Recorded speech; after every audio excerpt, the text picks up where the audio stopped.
হরে কৃষ্ণ।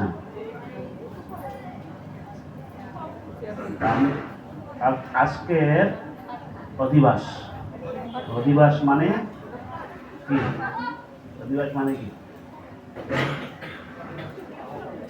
আহ্বান, ভগবানকে আহ্বান করা। কোথায় আহ্বান করছেন? হৃদয়ে। তার আগে আসন পরিষ্কার করা, তাই না? তাই অধিবাস মানে এই সমস্ত পরিষ্কার পরিচ্ছন্ন করা, পবিত্রতা মেনটেন করা, ভগবানকে আহ্বান করা। আজকের এই অধিবাস অনুষ্ঠান, আগামীকাল বিষ্ণুদেব আসবেন, তাই এই অধিবাস। আর আমার সৌভাগ্য হলো আপনাদের মাঝে আজকে উপস্থিত হতে পেরেছি অধিবাসী দিন। তা আমরা নৃসিংহদেবের শ্রীমদ ভাগবতের সপ্তম স্কন্ধ থেকে শ্রবণ করি। ঠিক আছে? নৃসিংহদেবের আবির্ভাবের কাছাকাছি নিয়ে আসবো কালকে আবির্ভাব হবে। ঠিক আছে? হরে কৃষ্ণ। অজ্ঞানাতিমিরান্ধস্যং জ্ঞানাঞ্জনশলাকয়া চক্ষুरुन्मिलितं येन तस्मै श्रीगुरवे नमः। श्रीचैतन्यमनोभीष्टं स्थापितं येन भूतले स्वयं रूपं कदा मह्यं ददाति स्वपदान्तिकं। वन्देऽहं श्रीगुरुं श्रीयुतपदकमलं श्रीकृष्णं च श्रीरूपं चक्रजातं सौगुणरघुनाथं वितं तं सजीवं साद्वैतं सावधूतं परिजनसहितं कृष्ण चैतन्यदेवं श्रीराधा कृष्ण पादं सगुण ललिता श्री विशाखान्वितं च नमो विष्णुपादाय कृष्ण पृष्ठाय भूतले प्रभुपादनुगामि श्री शुभक्षामिने सुत धन्यशीली शुभकाय सर्वजीव कृपाब्धये गुरु शिक्षा सदाचार पादकाय नमस्तुते। नमो विष्णुपादाय कृष्ण पृष्ठाय भूतले श्रीमते भक्ति वेदांत स्वामिनि नामिने नमस्ते सरस्वती देवे गौरवाणी प्रचारिणे निर्विशेष शून्यवादी वत्सुतारिणे। हे कृष्ण करुणा सिंधु दीनबंधु जगत्पते गोपेश गोपिका कांत श्री राधा कांत नमस्तुते। ताप्तकांचन गौरांगी श्री राधे वृंदावनेश्वरी विश्वभानुसुते देवी प्रणमामि हरि प्रिय। नमः वदन्नाय कृष्ण प्रेमपदायते कृष्णाय कृष्ण चैतन्य नामिने गौरतीष्णे नमः। वंशाकल्पतरुवश्यं कृपा सिन्धुएव च पतितानां पावनेभ्यो वैष्णवेभ्यो नमो नमः। जय श्री कृष्ण चैतन्य प्रभु नित्यानंद श्री अद्वैत गदाधर श्रीवासादि श्री गौरभक्तवृंद। हरे कृष्ण कृष्ण कृष्ण हरे हरे हरे राम राम राम हरे हरे। मुखं करोति वाचालं मंगलं वैते गिरिं यत्कृपातमहं वन्दे श्रीगुरुदिनतारिणं परमानन्दमाधवं श्रीचैतन्येश्वरम्।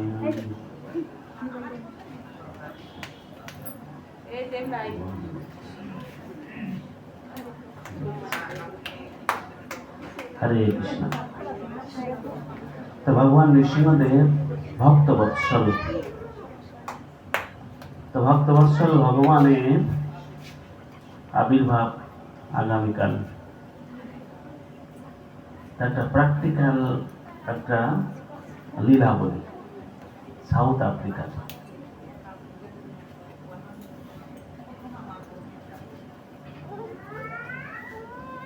সাউথ আফ্রিকা আমি ভিজিট করেছি বিভিন্ন জায়গা। তাই না, সাউথ আফ্রিকা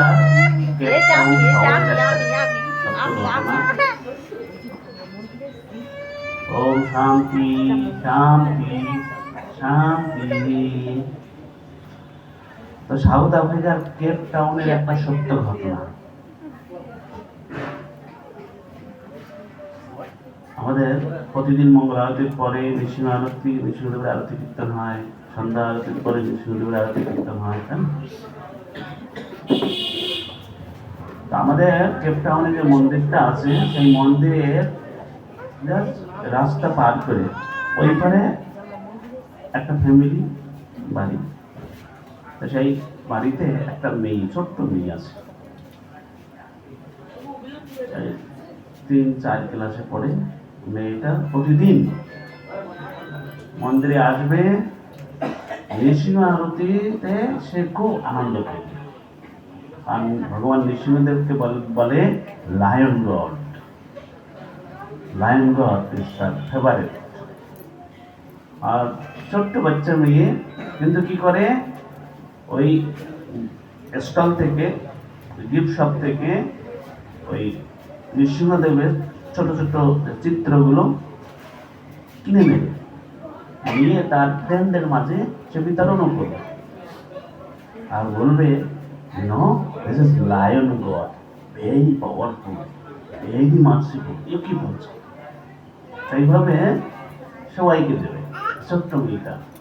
আর ওই সবসময় লায়ন গড মানে নৃসিংহদেব তার কাছে থাকে, তার বইয়ের ভিতরে ফ্রেন্ডদের মাঝে ছোট্ট মেয়েটা এখন কিভাবে প্রচার করছে, আর কিভাবে প্রচার করলে ভগবানের সবচেয়ে প্রিয় হওয়া যায়। তো এই নৃসিংহ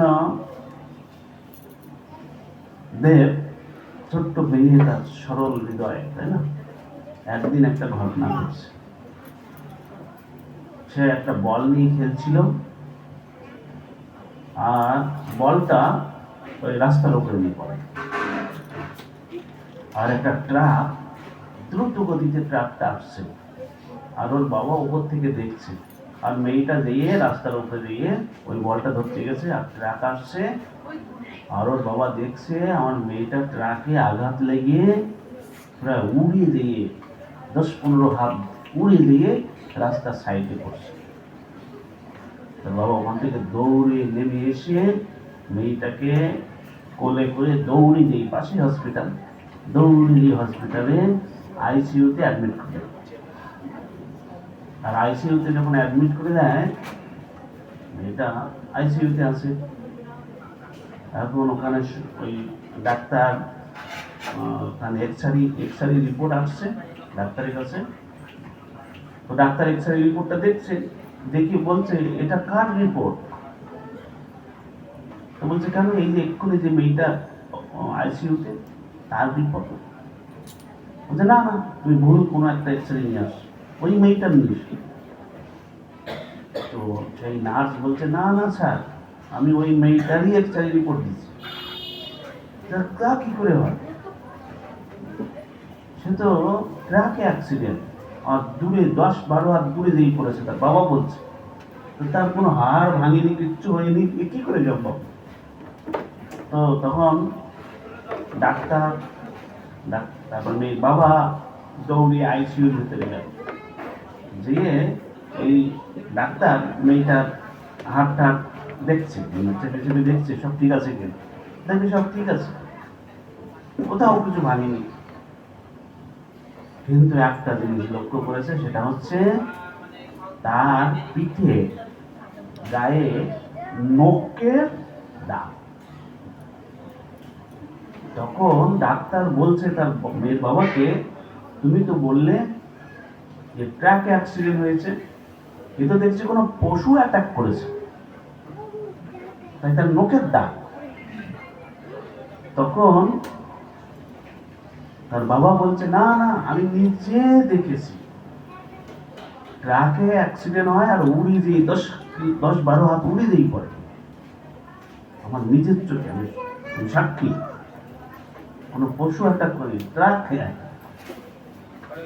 তখন এইসব কথাবার্তা চলতে চলতে মেয়েটা হঠাৎ করে তার সেন্স ফিরে আসছে, আর সে ঘুম থেকে উঠেই, মানে হঠাৎ করে উঠেই lion god, lion god, lion god save me, where is lion god? Nrisinghadev কোথায়, নৃসিংহদেব কোথায়, আমি নৃসিংহদেবের কাছে যাবো, নৃসিংহদেব আমাকে বাঁচিয়েছেন বলে সে নাক থেকে ওইসব ফেলে দিয়ে সোজা বেড থেকে নেমে হসপিটাল থেকে দৌড়াচ্ছে, আর তার পিছনে পিছনে তার বাবা, ডাক্তার, তার মা, সবাই দৌড়াচ্ছে। আর সোজা মেয়েটা এসে ওই লায়ন গডের সামনে পড়ে গেছে, কান্দে।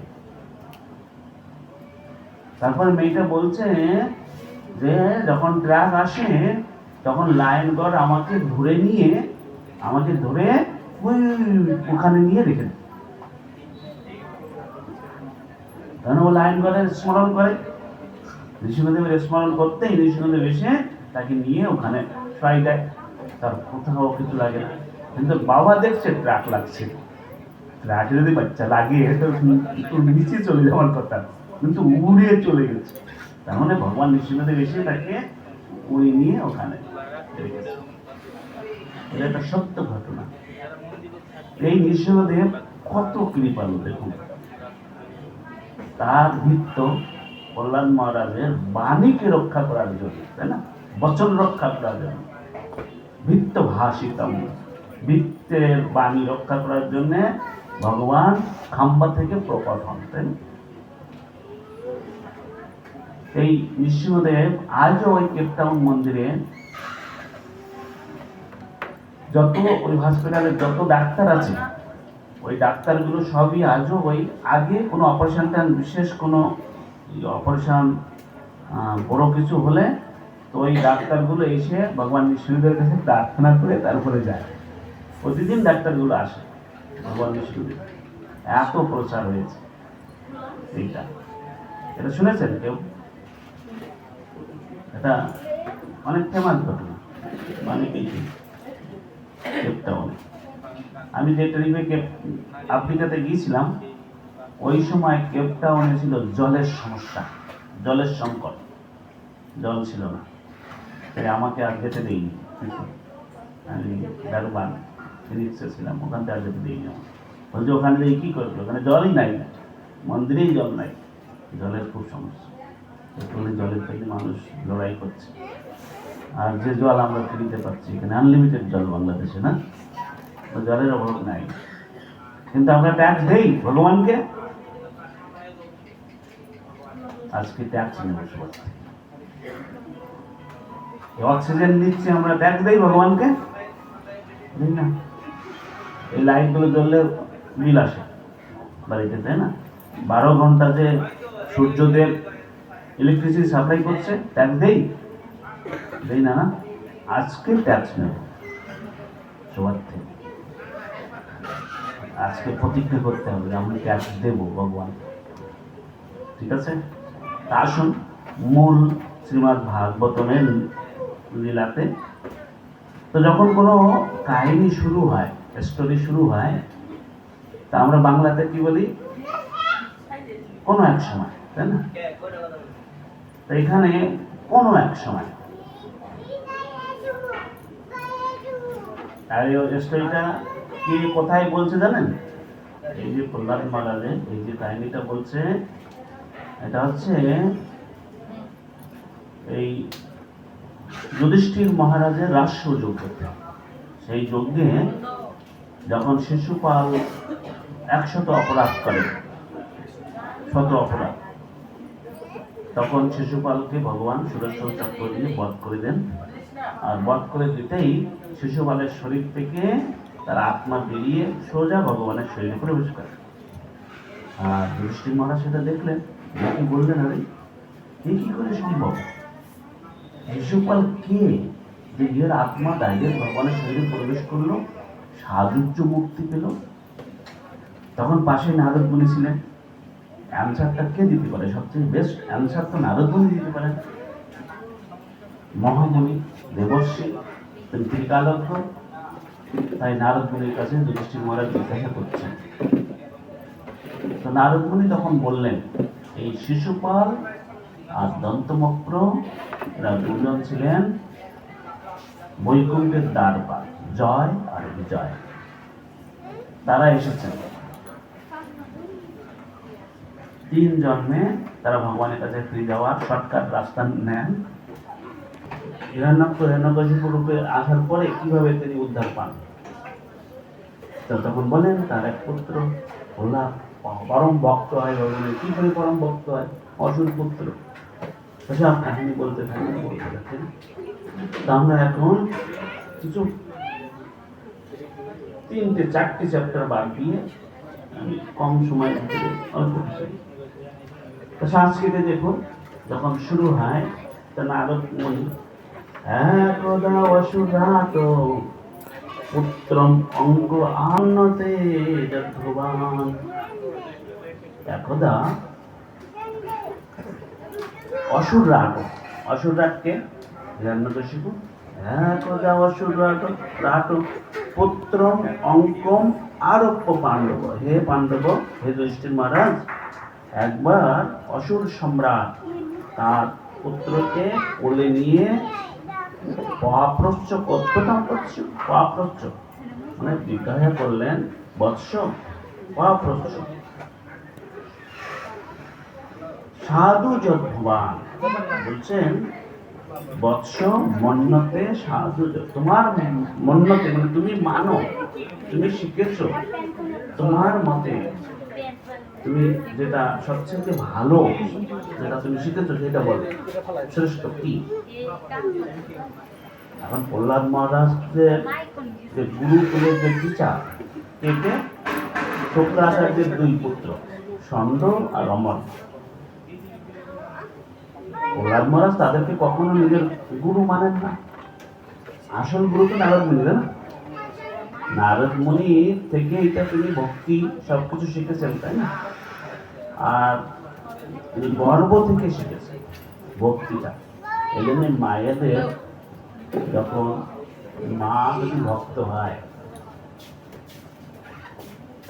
মা যদি ভক্ত সঙ্গে থাকে, তো তার গর্বে ভক্ত সন্তান আসবে।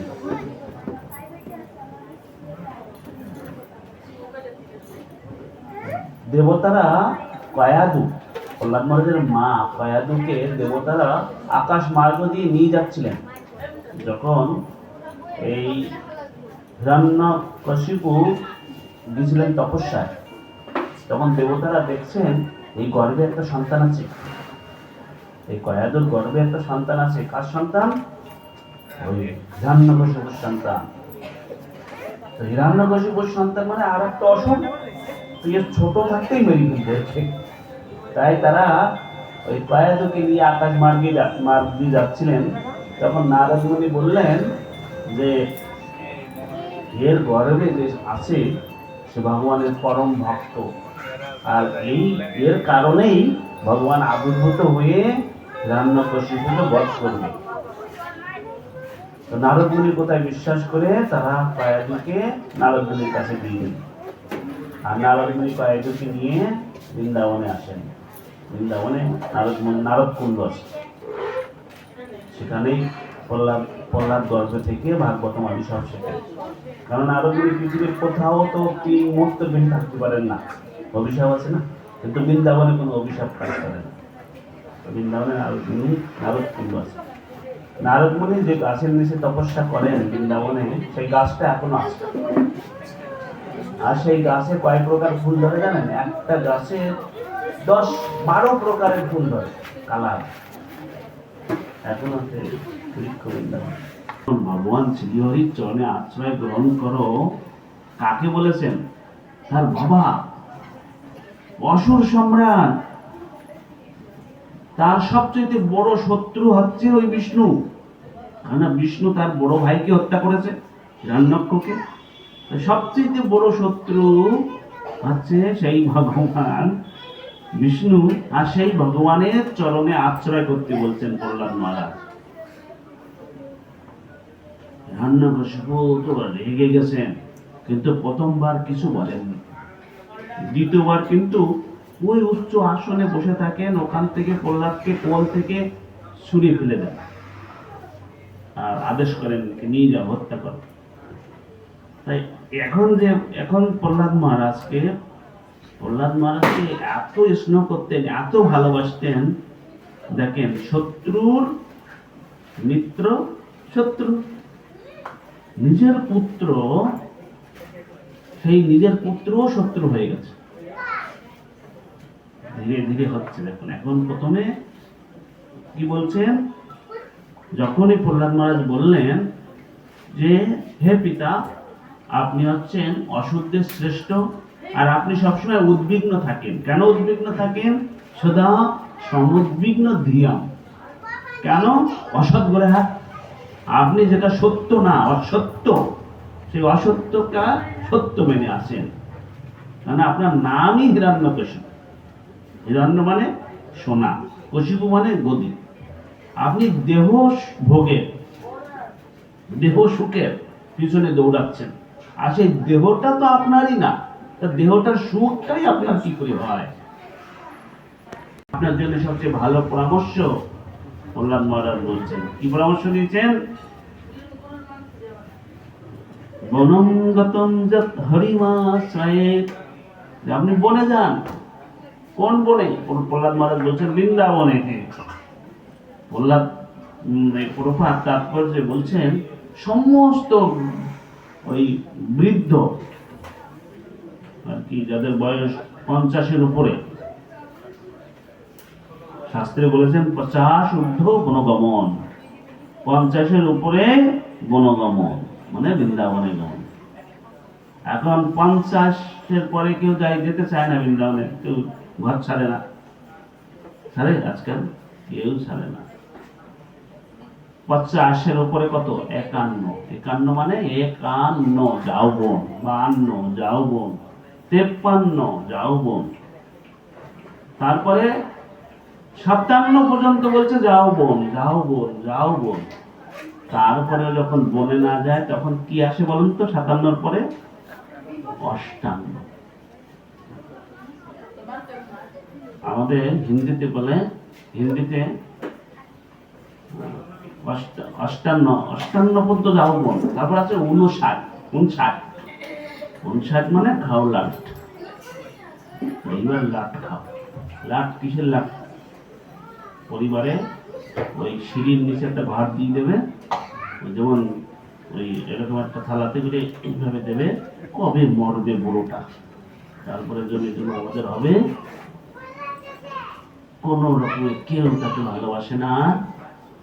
এত পোষ করছেন, এত কিছু ছিল, কিন্তু আজ তাকে তার সাথে কেউ কোথাওই বলতে চায় না। আর তার এখানে প্লান্টেশন, ওখানে প্লান্টেশন, এইসব হয়ে আছে, কেউ কোথায় বলতে চায় না। সে কথা বলতে চায় কারোর সাথে, কেউ কথা বলতে চায়। কেননা শাস্ত্র আদেশ পালন করেনি, আজ সে সেই নিন্দনীয় জীবন যাপন করছে। এই জন্যে সময় থাকতে যাও, 57, 58 পর্যন্ত যাও, 59 খাওলাট, 60 খাওলাট, তারপরে 61 খাওলাট। ওখান থেকে শুধু তিরস্কার আর তিরস্কার সংসারে, তাই না? তাই এখানে প্রহ্লাদ মহারাজ বলছেন, কি বলছেন? যে হিত্যাত্ম পাহাতম গৃহান্ধকূপম, যে আপনি অন্ধকূপে আছেন পিতা, আপনি একটা গৃহের অন্ধকূপে পড়ে আছেন, যে অন্ধকূপে প্রতি মুহূর্তে মুহূর্তে বিপদ। পদম পদম যদ বিপদম না তেষাম, every step there is a danger, that is called a গৃহ অন্ধকূপ। আর গৃহ অন্ধকূপের বর্ণনা করেছে পদ্মপুরাণে সুন্দর একটা স্টোরি দ্বারা, কাহিনী দ্বারা। কাহিনীটা কি? একবার একজনকে বাঘে তাড়া করেছে। বাঘ তাড়া করেছে, তখন সে বনের ভিতরে দৌড়াতে দৌড়াতে একটা শুকনো কুয়ার ভিতরে পড়ে গেছে। আর পড়তে পড়তে একটা ইয়ে ধরে ফেলেছে, গাছের যে থাকে না দাড়ি, লতা, বট গাছের একজন আসে বৃন্দাবনে। কৃষ্ণ জিজ্ঞাসা করে, মা মা এটা কি বট গাছের? তো মা বলে, দেখিস না বুড়ো লোকের দাড়ি হয়, তো বট গাছেরও দাড়ি হয়েছে, বুড়ো হয়ে গেছে তাই দাড়ি হয়েছে। তো দাড়ি দাড়ি ধরে ঝুলে পড়েছে। এখন পড়তে পড়তে ধরেছে, ঝুলে পড়েছে, ঝুলছে। এখন নিচে তাকিয়ে দেখে নিচে একটা কি আছে, কুমির আছে। অনেকদিন খায়নি সে।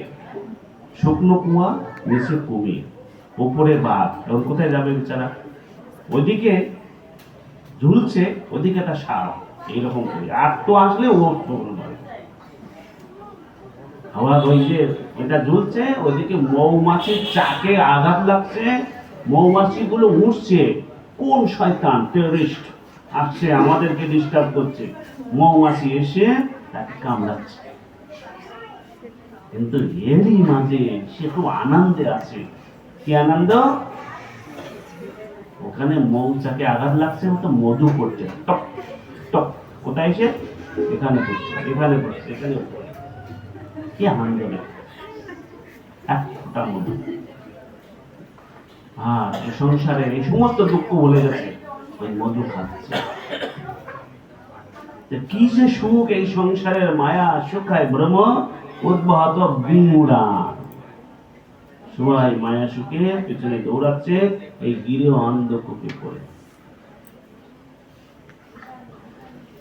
তাই প্রহ্লাদ মহারাজ এখানে পরামর্শ দিচ্ছেন তার বাবাকে, হিরণ্যকশিপুকে, যাও এই গৃহ ছেড়ে চলে যাও, বনে যাও বাবা, তোমার বয়স হয়ে গেছে, যাও হরি আশ্রয় করো, শ্রীহরির চরণে আশ্রয় করো। এখন এই যখন শুনেছে, তখন কি হিরণ্যকশিপু প্রথমবার তো ছেলেকে নিয়ে আসছে, প্রথমবার এই উপদেশ দিয়েছে, তাই প্রথমবার ক্রোধ তো এসেছে, কিন্তু ক্রোধ দেখায়নি। কেননা যে কোনো রাজা খুব ডিপ্লোম্যাটিক হয়, ডিপ্লোম্যাটিক। তাই সেই রাজা কি বলছেন, তার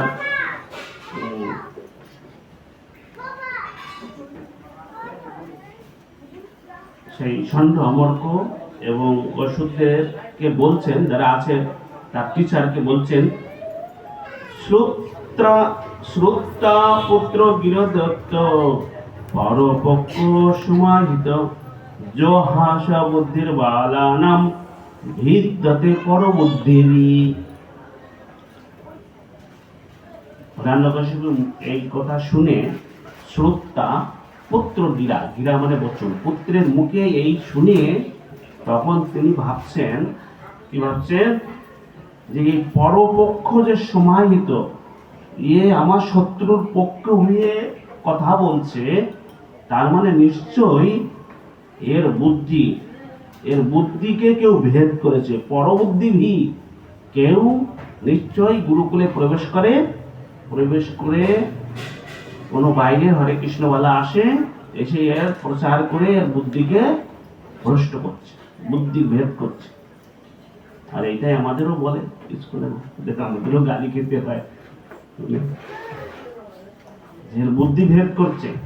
তাই প্রহ্লাদ মহারাজকে তার বুদ্ধি যাতে ভেদ না করতে পারে, কেউ বাইরে থেকে এসে ওর সাথে সঙ্গ করে ওর বুদ্ধিতে কোনো পরামর্শ না দিতে পারে, তাই কি করেছেন, হিরণ্যকশিপু আদেশ করেছেন, যাও গুরুকুলের চারিদিকে সিকিউরিটি বাড়ি দাও, দেয়ালগুলো আরো বড় করে দাও, উঁচু করে দাও, যাতে করে এই হরে কৃষ্ণওয়ালা না ঢুকতে পারে, বুদ্ধিভেদ না করতে পারে। এখন যখন প্রহ্লাদ মহারাজকে আবার স্কুলে নিয়ে গেছে, স্কুলে নিয়ে এবার ওই টিচাররা তাকে জিজ্ঞাসা করছে, টিচাররা ষণ্ড অমর্ক, ষণ্ড যখন প্রহ্লাদ মহারাজ ওই শ্লোকটা, প্রথম শ্লোকটা যখন বলেছে, ষণ্ড অমর্ক ওখানে কাঁপছিল, কিন্তু কেননা হিরণ্যকশিপু একটু চোখ বড় করেছিল, ক্রোধ একটু দেখেছে, সামান্য একটু চোখ বড় করেছে। হিরণ্যকশিপু যখন ক্রোধের চোখ বড় করে না, তখন ওই দেবতারা ও ভয়ভীত হয়ে যায়। আর ষণ্ড অমর্ক তো এখানে দাঁড়িয়ে আছে, এদের কথাই কি, ওরা তো একদম এই পেচ্ছাপ করে বসেছে। ষণ্ড অমর্ক এমন হয়েছে, ষণ্ড অমর্ক বলছে আমরা শেখাইনি। তাহলে কে শিখিয়েছে? নিশ্চয়ই বাইরে থেকে কেউ আসছে, পরবুদ্ধিভি। হিরণ্যকশিপু রাজসভাতে ইভেন ওই পবনদেব এসে ঝাড়ু লাগিয়ে যায়, ওখানে ওই সূর্যদেব এসেও ওখানে এসে ও অফিসে পোছা টোছা লাগাতে হয় ওখানে। নারদ মুনি তার টাইম টু টাইম তার ডিউটি আছে, এসে বিনা বাজাইয়ে হিরণ্যকশিপু ভগবান কি যায়, ও শ্রীমান নারায়ণ না, তখন ওই হিরণ্যকশিপু ভগবান গান করতে হয়।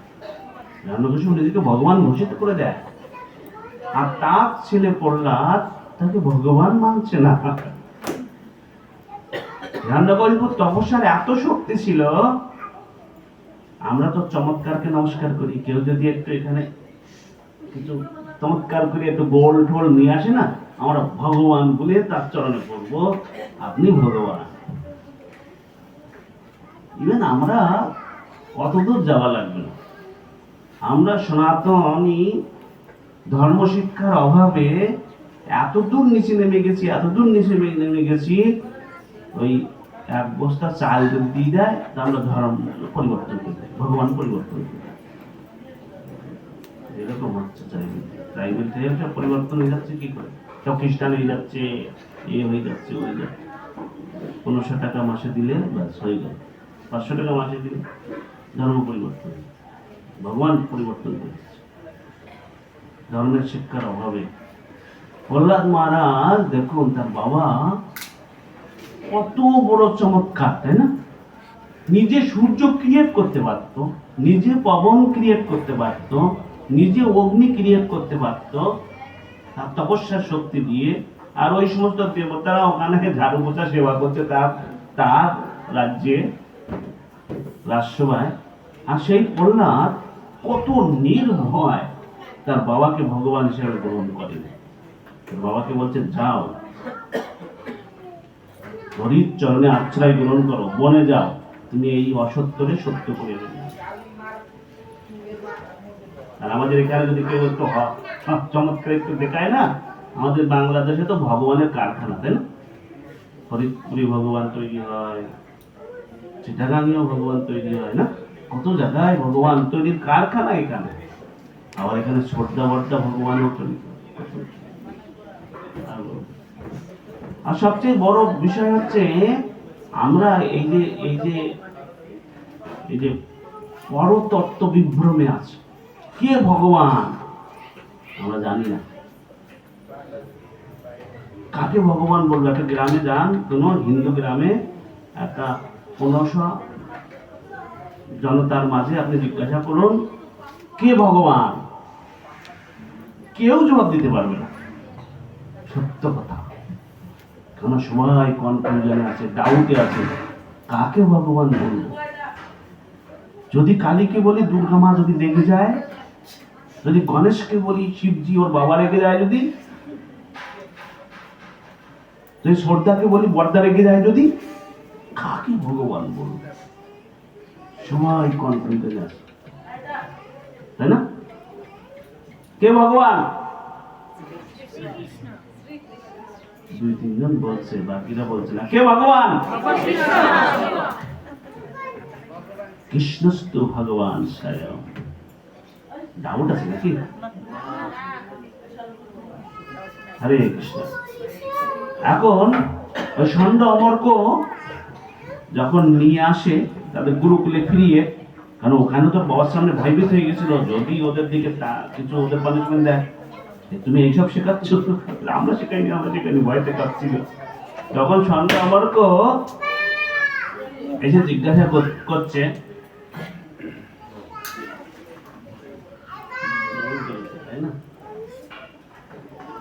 বৎস প্রহ্লাদ ভদ্রম তে সত্যম কথম মাম ঋষা বালানতি কুতস্তুভ্যম এষ বুদ্ধির বিপর্যয়। বলছেন বৎস প্রহ্লাদ, ষণ্ড অমর্ক, তার 2 গুরুদেব, গুরু তার টিচার, তাই না? ষণ্ড আর অমর্ক। ষণ্ড মানে ওই 60, আর অমর্ক মানে অন্ধকার। এই হচ্ছে তার টিচার। প্রভুপাদ বলছে আজকালকার টিচার না, সব চিটার। এখানে কেউ টিচার আছেন নাকি? তারা মেডিকেল এডুকেশন শেখাচ্ছে, স্পিরিচুয়াল এডুকেশন তো জানে না, দেয় না। আসল শিক্ষা যেটা কাজে লাগবে আত্মার উদ্ধারের জন্য, সেই শিক্ষা তো দিচ্ছে না। তাই টিচার না, চিটার। এখানে ষণ্ড আর অমর্ক, 60 আর অন্ধকার। তারা এসে জিজ্ঞাসা করছে, প্রহ্লাদ, বৎস প্রহ্লাদ ভাদ্রন্তে, খুব প্রেমের সাথে, বাচ্চাদের কাছে কিছু বের করতে গেলে একটু প্রেমের সাথে আদর ফাদর দিয়ে বলতে হয় না? বৎস প্রহ্লাদ ভাদ্রন্তে, তোমার মতো ভাদ্র তো কেউ নেই, তুমি কত ভালো, তুমি রাজপুত্র, রাজকুমার। সত্যম কথম মাম ঋষা, তুমি সত্য বলো, তুমি তো মিথ্যা বলো না, সত্য বলো। বালানতি কুতস্তুভ্যম এসব বুদ্ধির বিপর্যয়। তুমি তো অনেক ছোট, আর আমরা তো জানি, আমরা তো এই শিক্ষা দেইনি যে তোমার এই বুদ্ধিতে কে বিপর্যয় আনলো, কে তোমার বুদ্ধি ভেদ করলো। যদি জানতে পারে অনন্তদেব প্রভু আসতো, যদি নাম ঠাম বলে দিত না, বলতা নামটা খুঁজে বের করার জন্য কে এই লোকটা, যার জন্য আজ আমরা বিপদে পড়েছি, ওই নামটা খুঁজে বের করার জন্য প্রহ্লাদকে এ করছে, তেল লাগাচ্ছে না তার গুরুদেব। এখন প্রহ্লাদ কি বলছেন দেখেন, প্রহ্লাদ বাচ। এখন এই যে শিক্ষাগুলো না প্রহ্লাদের, প্রহ্লাদ বলছেন, শ্রী প্রহ্লাদ বাচ পরশ ইতি অসদ্গ্রাহ পুংসম যত মায়ায়া কৃতঃ বিমোহিত ধিয়াম দৃষ্ট ভগবতে নমঃ। প্রহ্লাদ মহারাজ উত্তরে বলছেন যে মানুষের বুদ্ধিকে বিমোহিত করে, বিমোহিত করে করে আমার বন্ধু আমার শত্রু, এ আমার বন্ধু এ আমার শত্রু, এই ভেদভাব সৃষ্টি করে। আর পরমেশ্বর ভগবান যিনি, তাকে আমি সশ্রদ্ধ প্রণতি নিবেদন করি যে ওনার কৃপাতে আমার বুদ্ধিতে এইরকম কোনো উপলব্ধি নেই। দেখেছেন কত সুন্দর বলেছেন যে আমার বুদ্ধিতে এরকম কোনো উপলব্ধি নেই। আর এই যে ভেদ বুদ্ধি না, এ আমার শত্রু এ আমার বন্ধু, এইরকম যে ভেদ বুদ্ধিটারে প্রহ্লাদ মহারাজ এটাকে বলছেন পশু বুদ্ধি হীর বিদ্যাতে সহজাত অনুব্রতম পুংসম পশু বুদ্ধি হীর বিদ্যাতে। যারা এরকম ভেদ করে তাদের বুদ্ধিটা পশু বুদ্ধি, আমার শত্রু আমার মিত্র। কারণ ভগবানের ভক্ত তাদের জন্য কি পণ্ডিতা সমদর্শী না, তাই না? ভগবানের ভক্তের জন্য কোনো শত্রু মিত্র কিছু নেই, তাই না? তার জন্য তো সবাই সমান, সবাই ভগবানের ভক্ত, ভগবানের আত্মা সবার ভিতরে আছে। আমি কষ্ট পেয়েছি আমার কর্মফলের জন্য, তাই কাউকে শত্রু মানে না, কাউকে মিত্র মানে না, তাই না? হচ্ছে অনেক উন্নত, কিন্তু আমরা শত্রু মিত্র মানি। তাই প্রহ্লাদ মহারাজ বলছেন এটা পশু বুদ্ধি হীর বিদ্যাতে। অনেক কঠিন না বোঝা এটা। পশু বুদ্ধিটা কেমন জানেন? আমার আমি আমার এই যে বুদ্ধিটা, এইটাকেই বলছে পশু বুদ্ধি। এই আমি এই আমার, ये मैं हूं ये मेरा है, এটা পশু বুদ্ধি। তাই দক্ষ যজ্ঞ এর সবচেয়ে বড় প্রমাণ হচ্ছে দক্ষ যজ্ঞ। দক্ষ যজ্ঞে কি হয়? বীরভদ্র গিয়ে দক্ষের গলা কেটে দেয় না, কেটে দেওয়ার পরে কি হয়? সমস্ত দেবতারা এবং ব্রহ্মা এসেও শিবজির কাছে প্রার্থনা করে যে যজ্ঞ কমপ্লিট করতে হবে, তোমার তো নিজের আপনজন তোমার শ্বশুর, বাঁচিয়ে দাও ওকে, অপারেশন করে আবার মুন্ডটা আবার লাগিয়ে দাও, মুন্ড কাটা মুন্ড জোড়া লাগাও। আর শিব শিব বৈষ্ণব নাম যথাসম্ভব, তার উপরে কেউ সার্জেন ছিল না, সার্জেন নেই, কাটা মুন্ড জোড়া লাগাতে এমন একজন সার্জেন কেউ আছে শুনেছেন আপনি? কাটা মুন্ড জোড়া লাগানো যায়। হাতটা ভেঙে গেলে হয়তো আমাদের ডাক্তাররা জোড়া লাগাতে পারে, কিন্তু মুন্ডকে কি জোড়া লাগানো? ও শিবজি পারতেন। তো শিবজি দেখছেন বাঁচাতে তো হবে, এখন পিতা পিতা ব্রহ্মা আদেশ করছেন, সব দেবতারা বলছেন তারা তাদের ভাগ নেবে, যজ্ঞ কমপ্লিট করতে হবে। আমার নিজের শ্বশুর, তার মেয়ে আমি বিয়ে করেছি, কিন্তু বউ তো গেছে আত্মহত্যা করে দিচ্ছে, বউ তো দাও হয়ে গেছে অলরেডি। তা শিবের মনে তো ক্রোধ আছে। তা শিব বলছে আমার এই শ্বশুর সবসময় তো করে ম্যায় ম্যায়, আমি আমার আমি আমার। কারণ অনেক পোস্ট আছে, যাদের পোস্ট আছে পজিশন আছে, যারা বিষয়ী তারা সবসময় মেলা মেলা মেলা মেলা মে মে মে মে। আর ছাগল কিভাবে ডাকে? ম্যা ম্যা। আর হিন্দিতে ম্যা মানে মেরা।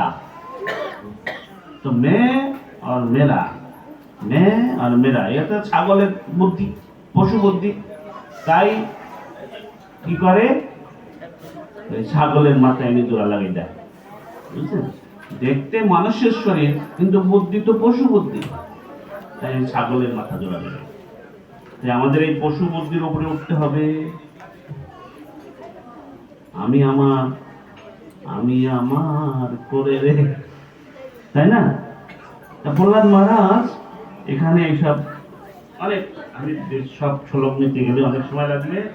তারপরে কি হয়,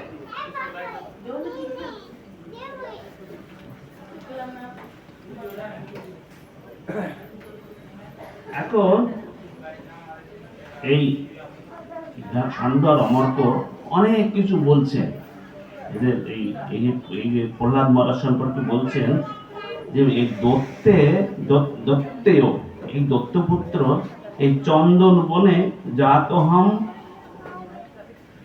কণ্টক দ্রুম, এই অসুর বংশটা বিনাশ করবে মনে, এই সমস্ত চন্দন, অসুর বংশটাকে বলছে চন্দনের বৃক্ষ।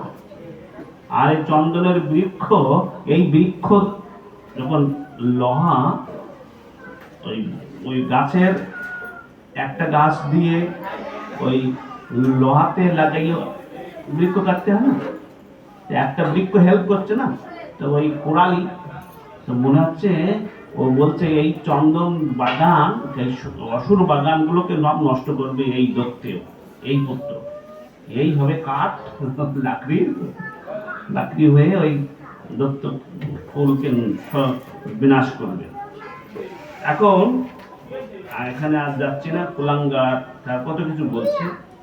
তারপরে আবার দেখুন, কিছুদিন পরে ওই প্রহ্লাদ মহারাজকে নিয়ে আসছেন আবার হিরণ্যকশিপুর সামনে। তখন কি করেন প্রহ্লাদ, দেখুন যখনই পিতার কাছে আসতেন একটা ফুল দণ্ডবত, এখানে শেখার আছে। প্রহ্লাদ মহারাজ মহাজন কি শেখাচ্ছেন দেখুন, পিতাকে ফুল সম্পূর্ণ কমপ্লিট দণ্ডবত, জানে আমার পিতা অসুর, কিন্তু তারপরেও পিতাকে সবসময় দণ্ডবত করে, আর পিতা প্রসন্ন হয়ে তাকে কোলে নেয়। এবারও কোলে নিয়েছি। আর আসার আগে কি হয়েছে, প্রহ্লাদ মহারাজ কিন্তু এই Shanda অমর্ক, physics, chemistry, biology, economics, যত সাবজেক্ট ছিল সব সাবজেক্টের পরীক্ষায় প্রহ্লাদ 100-এর ভিতরে 100 পেয়েছে। যখন খুব বেস্ট স্টুডেন্ট, এই জন্য আমাদের ভক্তরা সবসময় কিন্তু টপার হয়। মেটেরিয়াল এডুকেশনেও আমাদের ভক্তরা টপার হবে, মানে আমাদের বদনাম হবে না। যদি আমাদের সাথে কানেক্টেড স্টুডেন্ট যদি ভালো রেজাল্ট না করে তা আমাদের বদনাম হবে, আমাদের ওই কলেজে যেতে পারবে না। আমি আইআইটি কানপুরে, বলছিলেন কানপুরে আমি ছিলাম যখন, আইআইটিতে যেতাম রেগুলার। আইআইটির গেটে ওখানে গাড়ি চেক করে, এন্ট্রি করতে হয় কত কি, কিন্তু আমাদের হরেকৃষ্ণ গাড়ি ওই সব কিচ্ছু না, সোজা আমরা ঢুকে যাই, ওরা নিজেরাই এন্ট্রি করে নেয় ওদের। কারণ আমাদের সাথে যে কানেক্টেড স্টুডেন্টরা তারা সবসময় টপার। আমাদের একজন স্টুডেন্ট ছিল ছোট্ট এরকমের মতো দেখতে, কিন্তু পিএইচডি কমপ্লিট করছে। তো আমি বলতাম, প্রভু আপনি ওই সাইনবোর্ডটা সবসময় লাগাই রাখবেন যে আপনি পিএইচডি, আমি কেউ বিশ্বাস করবে না। খুব ভালো বক্তা, সে এখন ডিন, একটা পাটনা আইআইটি কলেজে সে একটা ডিপার্টমেন্টের হেড, ডিন, অনেক ব্রেন। আমাদের অনেক স্টুডেন্ট এইভাবে। আমার স্টুডেন্ট দেখুন, প্রহ্লাদ মহারাজ মহান ভক্ত, মহাজন, কিন্তু যত সাবজেক্টে পরীক্ষা দিয়েছে টপ হয়েছে, ভালো রেজাল্ট করেছে, তখন সন্দেহ আমাকে ভাবছে এইবার নিয়ে যাই বাবার কাছে, এইবার ওর বাবার কাছ থেকে নিয়ে যদি যাই আর বাবা যদি প্রশ্ন করে সবগুলো ভালো আনসার দিয়ে দেবে, আর আমরা অনেক উপহার পাবো, ওর বাবার কাছ থেকে উপহার পাবো। তো লোক থাকে না, ব্রাহ্মণের পুত্র সবসময় লোক থাকে। শুক্রাচার্য কিন্তু ব্রাহ্মণ, যদিও অসুর। এখন হিরণ্যকশিপু জিজ্ঞাসা করছেন, হিরণ্যকশিপু উবাচ প্রহ্লাদশ্চক্রম তাতো সদিতম কিঞ্চিতম উত্তমম কালেনৈতা বতা আয়ুষ্মান যদ অশিক্ষিত গুরু ভবান। হিরণ্যকশিপু বললেন, হে প্রিয় প্রহ্লাদ, হে বৎস, হে আয়ুষ্মান, তুমি এতকাল তোমার গুরুর কাছে যা শিখেছ তাদের মধ্যে যেটা শ্রেষ্ঠ বলে তুমি মনে করো তা আমাকে দাও। কঠিন প্রশ্ন করিনি, কঠিন প্রশ্ন। তুমি যেটা শ্রেষ্ঠ বলে মনে করো সেইটা আমাকে বলো। আগের বারও তাই বলেছে, তোমার মতে যেটা শ্রেষ্ঠ সেটা বলো। আর তুমি এতকাল যে গুরুর কাছে শিখেছো, যদি একটা কঠিন একটা প্রশ্ন করে দেয় তো যে না উত্তর দিতে পারে, আমার ছেলে তো অপমান বোধ করবে, তাই না? বাবা চায় না, এত ভালোবাসে তার পুত্রকে। তাই প্রহ্লাদ মহারাজকে খুব সহজ প্রশ্ন করছে যে আয়ুষ্মান যত শিক্ষিতম গুরুর আর্তবান, গুরুর যা শিখেছো তুমি, শিখেছ কালে নয়, এটা বল মানে এতকাল তুমি যা শিখেছো তার ভিতরে উত্তমম, অত্যন্ত সুন্দর যেটা শিক্ষা সেইটা আমাকে বল। তখন প্রহ্লাদ মহারাজ কি বলছেন, কে বলতে পারবে? শ্লোকটা ফেমাস শ্লোক, সবাই জানে। শ্রবণম কীর্তনম বিষ্ণু স্মরণম পাদ সেবনম অর্চনম বন্দনম দাস্যম সক্ষম আত্মনিবেদনম ইতি পুংসার পিতা বিষ্ণু ভক্তিশ্চে নবলক্ষণা ক্রিয়াতে ভগবতাদ্যা তন্মন্যে অদিতম উত্তমম। এই উত্তম শিক্ষা। কি শিক্ষা? যে নবদা ভক্তি, ভগবান বিষ্ণুর শ্রবণ করব, কি ভগবান বিষ্ণু কীর্তন করব, কার? ভগবান বিষ্ণুর স্মরণ কার করব? ভগবানের পাদ সেবন কার করব? ভগবানের। সব ভগবানের, আমাদের সমস্ত যে অঙ্গ প্রত্যঙ্গ সব কিছু ভগবানের সেবায় লাগাতে হবে। এই হচ্ছে উত্তম। সমস্ত মুনি ঋষি তারা মেনেছে, এটাই উত্তম। আর কে আছে এই নবদা ভক্তের আচার্য? কে নবদা ভক্তের আচার্য? অম্বরীশ মহারাজ। শশাগরা পৃথিবীর রাজা হয়েও এই অম্বরীশ মহারাজ তিনি নবদা ভক্তি যাজন করতেন। তিনি হচ্ছেন নবদা ভক্তের আচার্য। আর আমরা ওই ফ্যামিলিতে কয়জন? 3 জন, মাত্র একটা বউ আর একটা সন্তান, ছেলে কিংবা একটা মেয়ে, আর আরো 3 জন কিংবা 4 জন, তার বেশি না প্রতিটা ফ্যামিলিতে। আর এই জন্যই তো আজকাল আমরা সৈনিক পাচ্ছি না কোথাও। একটা ছেলে দিতে চায় না, যদি 4-5টা হতো না, একটা দুটো গেল, হরে কৃষ্ণ, কিছু অসুবিধা নেই। এখন একটা ছেলে দিতে চায় না। এটা ছোট্ট পরিবার, তাই দিন রাত পরিশ্রম করছে 2 বেলা 2 মুঠো খাওয়ার জন্য। ভগবানের ভজন করতে যদি বলো, সময় নেই। আর অম্বরীশ মহারাজ শশাগরা পৃথিবী পরিচালনা করেও ভগবানের ভজন করতেন সমস্ত অঙ্গ প্রত্যঙ্গ দিয়ে। এই নবদা ভক্তি। আর শ্রীল প্রভুপাদ আমাদের ফাউন্ডার আচার্য ইসকনের, তাই না? তিনি আমাদের নবদা ভক্তির প্যাকেজটাই দিয়েছেন, শুধু পুরো প্যাকেজটাই দিয়েছেন, সকাল থেকে সন্ধ্যা পর্যন্ত, তাই না? শ্রবণ কীর্তন সব আছে কিনা, স্মরণ, অর্চন, পাদসেবন, বন্দন, দাস্য, সত্য সব আছে। নবদা ভক্তির পুরো প্যাকেজটা দিয়েছে। তার ভিতরে কিছু তো আমরা করি, আমাদের সময় নাই। হরে কৃষ্ণা। এখন এইটা যখন শুনেছেন, এইবার কি করেছেন? হিরণ্যকশিপুর রিয়াকশন কি ছিল? এই শ্লোকে হিরণ্যকশিপু কি করেছেন? তার ছেলেকে ওই উপরে, হিরণ্যকশিপুর সেই আসনটা এত উঁচু, কোলে ছিল পুত্র, কোল থেকে এইভাবে উঠালেন, উঠাইয়ে ছুঁড়ে ফেলে দিলেন। আর ছুঁড়ে ফেলে দিয়েই আদেশ করলেন যে যাও, একে হত্যা করো, যে কোনো উপায় মেরে ফেলো। নিজের হাতে মারতে চাইছেন না, কারণ লোক বলবে যে পুত্র হত্যা করেছে। নিজের হাতে মারতে চাইছেন না, তাই দিয়ে দিলেন, আদেশ করলেন যাও, একে মেরে ফেলো।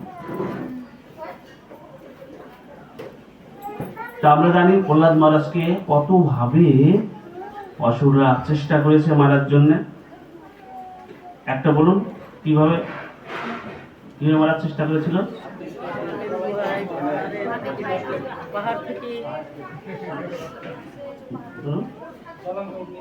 জ্বলন্ত অগ্নিতে, ওটা হচ্ছে হোলিকা দহন, তাই না? তার বোন হোলিকা এটা সর্বশেষ করেছিলেন, লাস্ট ওইটা করেছিলেন না, ওর পরেও একটা করেছেন, হোলিকা দহনের পরেও আরেকটা করেছেন বিষ্ণু। ঠিক বলেছেন। হোলিকা দহনটা কি হয়, যখন অনেক উপায় ব্যর্থ হয়ে গেছে, তখন মাথায় হাত দিয়ে হিরণ্যকশিপু বসে আছে যে আমি অমর হওয়ার জন্য তপস্যা করতে গেলাম, মানে আমার এই পুত্র অমর হয়ে গেছে, একে মারবো কি করে, মাথায় হাত দিয়ে চিন্তা করছে। তখন তার বোন এসে হোলিকা বলছে যে ভাইয়া চিন্তা মত করো,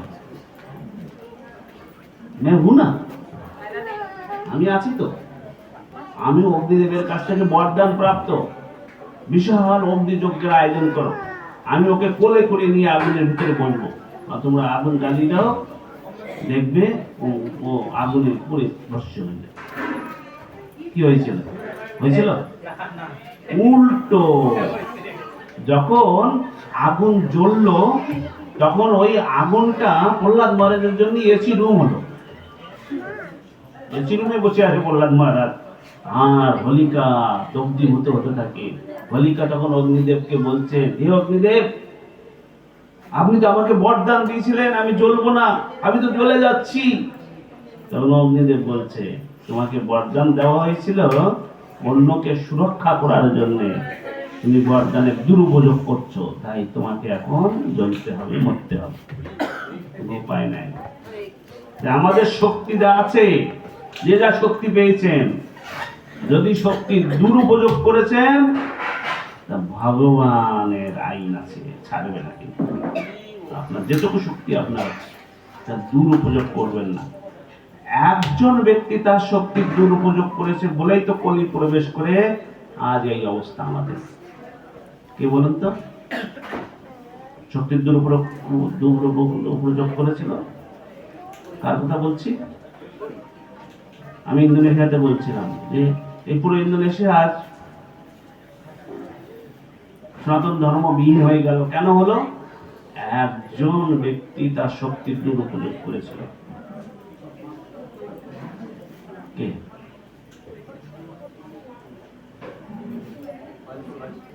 না, এই যে পরীক্ষিত মহারাজ গলায় সাপ দেওয়ার পরে অভিশাপ দেয় কে? শ্রমিক নাকি ওই যে ব্রাহ্মণ পুত্র, ছোট্ট বালক, শ্রমিক ঋষির পুত্র, ওই বালক 16 বছরের বালক, সে যখন শুনলো যে আমার বাবার গলায় সাপ দিয়েছে, কে দিয়েছে তা শুনেনি, সাথে সাথে তার সেই ব্রাহ্মণিকালদের শক্তি সাথে সাথে অভিশাপ দিয়ে যায়, শক্তির দুরুপযোগ। আর তার ফলে আজ সনাতন ধর্ম কলি প্রবেশ করলো না, ওই অভিশাপের ফলে। কিন্তু কলিযুগের কিন্তু ভালো গুণ আছে আবার, তাই না? পরীক্ষিত মহারাজ চাইলে কলিকে আসতে না দিতে পারতেন, কিন্তু কলিকে আসতে দিলেন কেন? কলিযুগে আমরা সব চাইতে কম সময়ে হরিভজন করে ভগবানের কাছে যেতে বলো। দোষ নিদের আজন অস্তি এক মহান গুণ কীর্তনাদব কৃষ্ণস্য মুক্ত সংঘর্ষ জায়তে।